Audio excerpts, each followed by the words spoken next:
The reason I I thought that this is a beautiful segue to highlighting the learning needs hierarchy, Jeff, is even though you're speaking to a room full of educators, community college educators, um, at the moment, I think it is smart in terms of system navigation for students, our audiences that are students, to look at this hierarchy in a more critical way.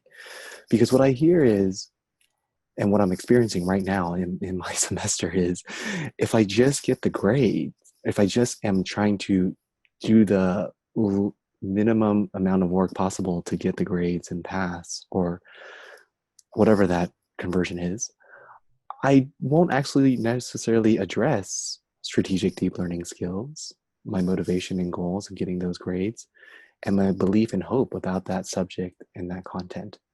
So that's why I thought it relates. But yeah. Should I kind of coach me here? Am I?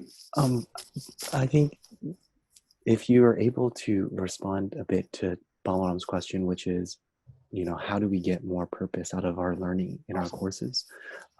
What are some strategies you used? Yeah, the first thing that I would want to do is say, of course I remember you, Balaram. And then I would want to have a conversation with him a little bit, just to active listen.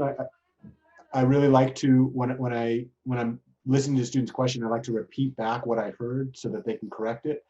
So in this case, I would say, what I think I heard was that you are at a stage in your education, Balaram, where you are actively and critically reflecting on the purpose that you have as a way to build motivation in your courses. And you're wondering about the mechanisms that you can use to be able to build that purpose or build that meaning as you navigate the courses. And then I would probably follow up with a question, something like, do you feel alone on that? Do you feel like there's, and let him, how are you feeling in terms of the support networks at school?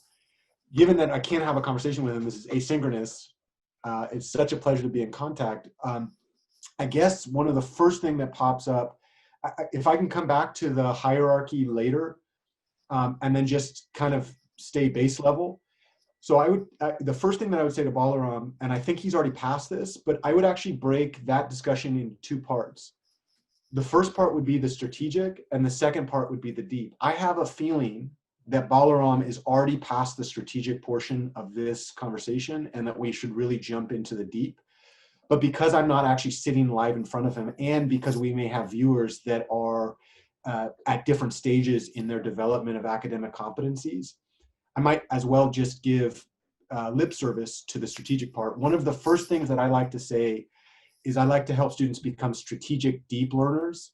And there's a reason why I put strategic first.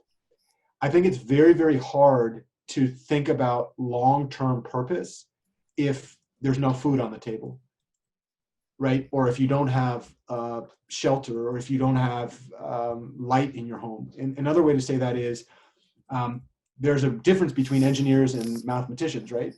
Mathematicians create theory for the love of creating theory, where engineers are constrained by, I don't know, money, right? Yeah. And in learning, I think there is a lot of deep theoretical, or at least deep thinking that we can do, meditation on purpose and values, that I actually believe is quite important. And it's really, really important in the long run. But I always like to say that I would encourage my students to work to a place where they've earned that type of meditation. So in particular, I would say that one of the first steps is to create skills that allow you to navigate the system in the ways that you want to navigate it, so that on a daily basis, you're not worried about being able to survive a particular class or being able to get through a particular test. Of course, those things are always going to consume portions of our mental bandwidth, but I think the first thing that I would say in developing purpose is to develop strategic habits that allow you to be effective in the way, that allow me, you, anybody, to be effective in the ways that we want to be effective in our work. Now, I don't, just like in the learning hierarchies, I actually say explicitly in that talk, and I would say today, these are nonlinear systems, right? it's not the case that like I'm going to develop strategic habits and never think about purpose.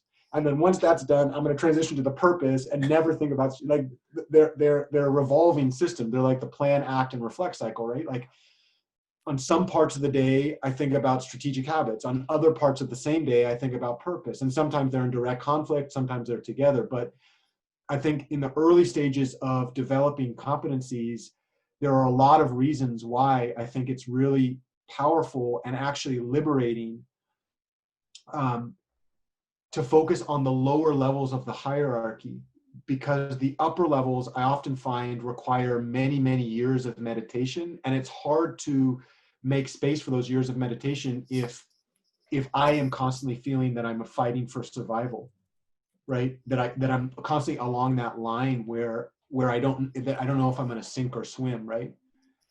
Whereas if I can create a little bit of mental space for myself every day so that I can thrive in the main categories that I want to thrive in, and then carve out some extra space to be able to do that higher level thinking, my feeling is that it allows us to be liberated in a way that that makes that space. So I guess the first thing that I would say to myself, or in this case in Balaram, and I think he's already done this, so I might maybe a little bit redundant, but like, develop a habit of consciously crafting or refining study skills in such a way that they make learning easier as time goes on, right?